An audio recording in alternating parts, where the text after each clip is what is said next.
नवदाम्पत्याने उचलले टोकाचे पाऊल, गळफास घेऊन केली आत्महत्या। मिरजेच्या आरगमधली घटना, आत्महत्येचे कारण अद्याप अस्पष्ट।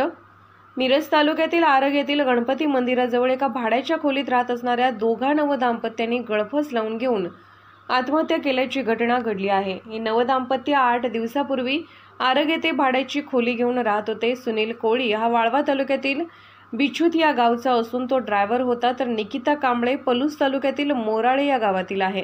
या दोघांनी 6 महिन्यापूर्वी प्रेमविवाह केला होता, तर 8 दिवस झाले त्यांनी आरग या गावी भाड्याने खोली घेऊन राहायला आले होते। निकिताने गळफास घेऊन आत्महत्या केल्याने सुनीलने देखील गळफास घेतला। ही घटना रात्री 10च्या सुमारास उघडकीस आली। मिरज ग्रामीण पोलिसात गुन्हा नोंद झाला असून पोलीस घटनास्थळी दाखल झाले आहेत। नवदाम्पत्याच्या आत्महत्येचे कारण समजू शकले नाही।